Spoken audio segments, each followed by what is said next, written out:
Hi everybody, it's Fraser. Welcome to the exam prep for the Food Systems English. I'm going to run you through everything that I will have on the final exam.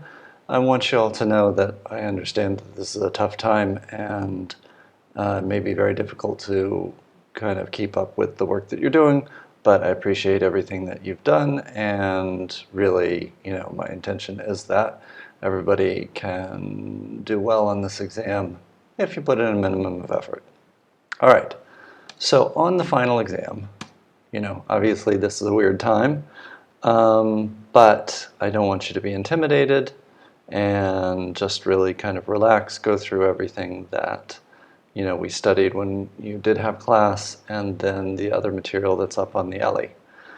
So for the exam, what you're going to need to do is you're going to need to show that you have studied the grammar. And this will be the material that we studied in class, what's up on the LE. Then you will write an email, and I'm going to give you all the details of how to write a correct email. And then finally, you will have a written section where you will give your opinion or an analysis. This will be similar to the group exercises that we did in class, and also to a number of the homework assignments that have been up on the video lessons. In terms of grammar, the main things that I want you to focus on are the use of verb tenses in English. Remember, I started everything off talking about grammar being based on the idea that English grammar is easy but precise. So I want you to go back and look at the differences, for example, between using present simple to express facts, present continuous to talk about actions in the present moment, and temporary actions. You'll also be looking at the difference between past simple and present perfect. Remember, past simple is a single completed action at a definite past time.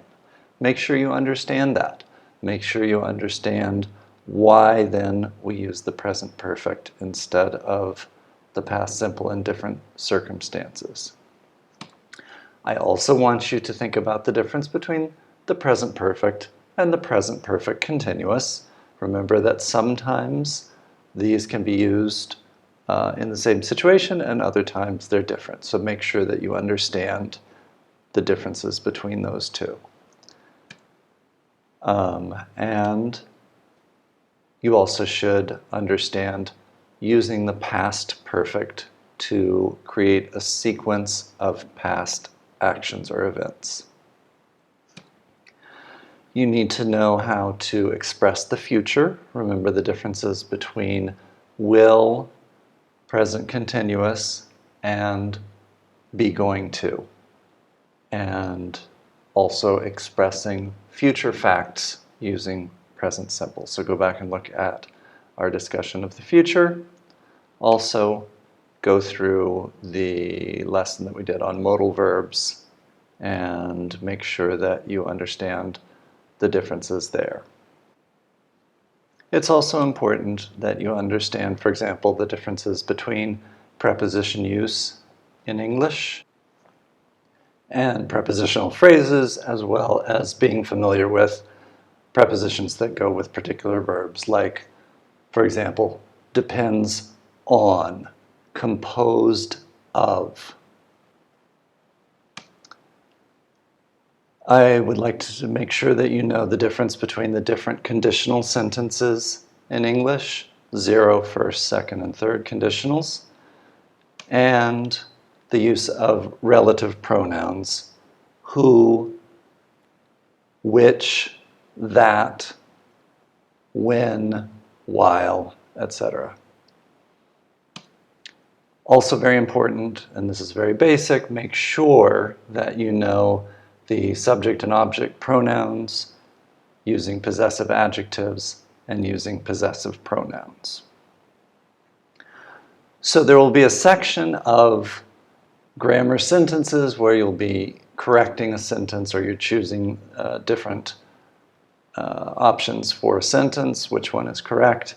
And then following that section, there will be a part where you will be putting it into context. Now, I'm going to show you an example of part of what this will be like. So you'll be given a section of text, and you will need to fill in the correct form of the word that you see in the parentheses. Sometimes you'll be deciding between two different options.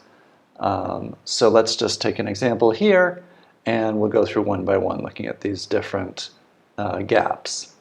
So generational diversity, and then there will be a form of the verb be, important for. So when you look at this, do you see any indication that this is present, past, or future? It's a fact. This is just a statement that has no reference to time. So in this case, we know that we're going to use present simple. So in this case, it will be generational diversity is important for, and now you're going to have two words here in sequence, market, brand. Now, it's connected by and. These are going to then be in the same form. Now, what type of word is this? So important for something. And in this case, so it's going to be a noun, and in this case, it is going to be a noun that comes from a verb.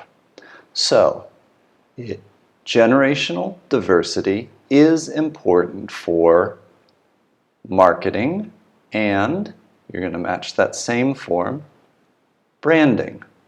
Because these days, 3-year-old kids and their grandparents, now we're looking for a verb form, these days, this is indicating then a repeated action, again, so we're just going to use present simple. Use the like or same devices. In this case, same devices. And now you have a verb, find, and you're going to need the correct form. In this case, it will be to find. Now, you're choosing between two words, information, informations. Now, remember when we talked about countable and uncountable nouns, we covered several categories where you have differences between the languages. This is one of those cases. In English, information is considered not countable, so therefore, to find information and consume content. Also uncountable in this case. Not long ago, parents and kids, not long ago, this is a past situation now. Not long ago, parents and kids lived, past simple. Not long ago, parents and kids lived in totally different cultures with different, going to decide here, wants and needs. Now we need a verb form. As this is happening, so we're going to use a continuous form, consuming different content. Now you're going to have parallel usage, using different platforms. Today, 3 generations go to Taylor Swift concerts, deciding between together or both. This is a vocabulary question. Correct answer, together, and they. And now here's a decision that you need to make regarding which modal verb is appropriate in this case. Can and may. Remember, sometimes these modal verbs can have similar meanings. in this case, you must choose may. They may even wear the same kind of clothing while simultaneous action taking selfies with their smartphones. So, go back and review all the different grammar material that you have and think about the different types of words we're looking for in that type of context. Now, moving on to the second half of the exam, which is the written part. So the next part will be how to write an email correctly. So, email writing is one of the most important parts of business communication. To write a good email, you need to follow these strategies. Every email you write has the same basic structure: a subject line, a greeting, the email body, and the closing.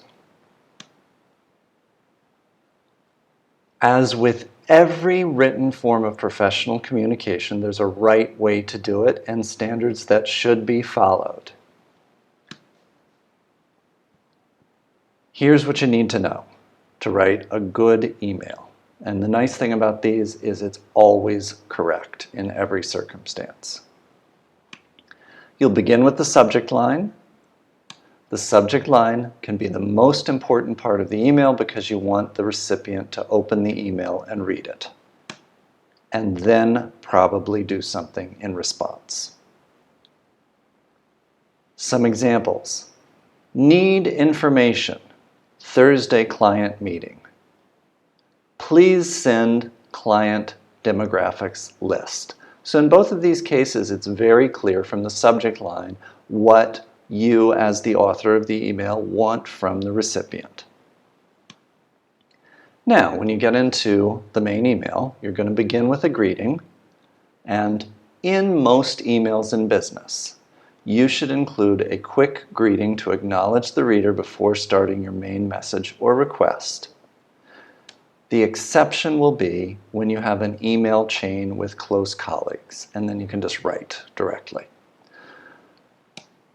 It's always correct in every circumstance to begin an email the same way we would have begun a letter, which is dear, and then the name of the person. So, in this case, Dear Ms. Jones. Now, this is the form that you will use for people you don't know or don't know well, and for people at a higher position than you in the company. So this is using a title, Ms., and then the last name. So, Mr., Ms., Mr. for man, Ms. for woman, doctor, if that's appropriate,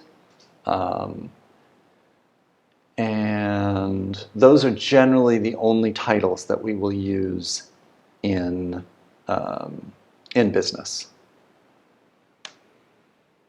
So, Dear Ms. Jones is for people you don't know or don't know well, and for people at a higher position than you.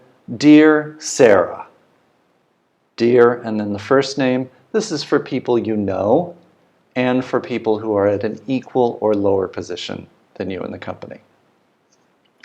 There's an exception, and that will be when you're writing to somebody and you don't know the person's name.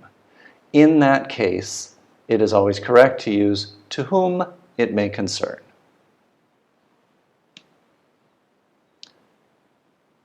Next, you're going to have the body of the email. The body of an email should be clear, complete, and well organized. It should have a clear and specific purpose, such as getting feedback on a marketing campaign idea or arranging a meeting with a new client. It should also be relatively short. That way, people will be more inclined to read it rather than skimming it and missing important information. This is the thing you want to watch out for, you want to beware, and this is a shorthand that we use in English, TLDR. And this stands for too long, didn't read. When an email does require more length and detail, keep it as focused as possible. The body should start off with saying the reason you're writing this email. This is why I'm writing this email. Then you add new information. Then you have a call to action and say, this is what needs to happen now. It will be followed by a closing. Now, a closing is important to leave the recipient with a positive feeling about you and what you've written. It's always correct in every circumstance to use best regards. You're going to follow this with your full name for people you don't know or don't know well, and for people at a higher position than you, or by your first name for people you know and for people at an equal or lower position than you. Also correct, though a little more formal, a little more old-fashioned, sincerely. Again, followed by your full name for people you don't know or don't know well, and people at a higher position than you, or by your first name for people you know and for people at an equal or lower position than you, but typically with those people you would not be using sincerely, instead just use best regards. Common mistakes that people will make in writing emails: not being clear, not being organized, not including an action plan and or deadlines, not saying thank you, or being unprofessional in some way. So let's look at an example. Hi there. This email is to ask you to send me some information about your company. Thanks you, Maffei Luigi. So there are a bunch of mistakes there. One is the greeting is wrong. Hi there is far too informal to write to. It's not really correct anyway, but it's far too informal to write to somebody you don't know. Again, here is a difference between English and Italian. The first word of the email itself must be capitalized.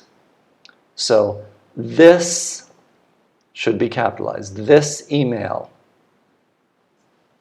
capital T at the beginning, is to ask you to send. Remember that in English, for and to we don't use together. This email is to ask you to send me some, we just covered, information, uncountable, information about your company. This is the incorrect form. This is a contraction, you are. That's not correct. Here you want the possessive adjective, which is spelled Y-O-U-R, your company. Capital T, thank, no S, you, comma, not a period, and then your first name and last name, your first name and surname, Luigi Maffei. Some other common mistakes. These are actual emails that I have gotten from students. I hope to attend class today, but it depends about my work schedule. Okay, I hope to attend class today, comma, but it depends on my work schedule. This is paying attention to preposition use. Depends on. I couldn't come to class these days. It's possible to receive the work by email. A number of mistakes here. I haven't been able to come to class these days because we're looking back. Period. Capital. Is it possible, making a correct form of a question, is it possible to receive the work, I assume the homework, by email. So a number of mistakes in that. This is the website that recommended the teacher. Incorrect word order. This is the website that the teacher recommended.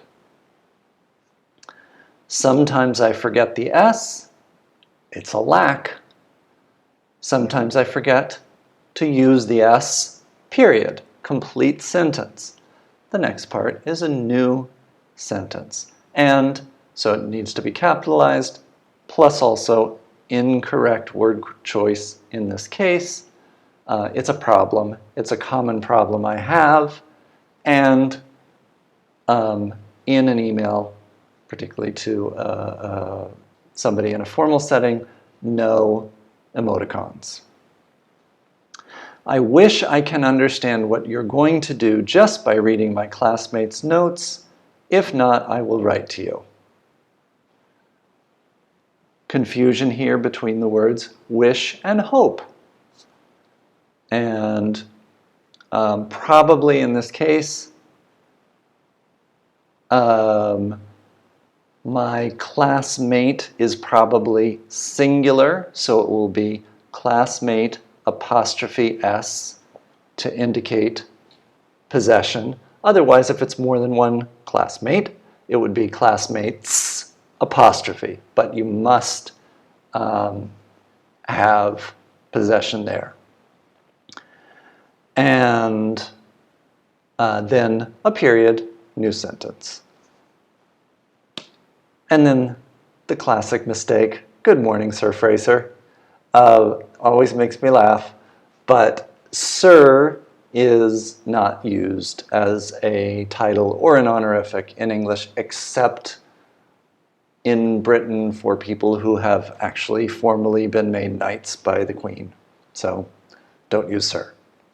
So if you want to practice, I will be happy to look at an email that you write it.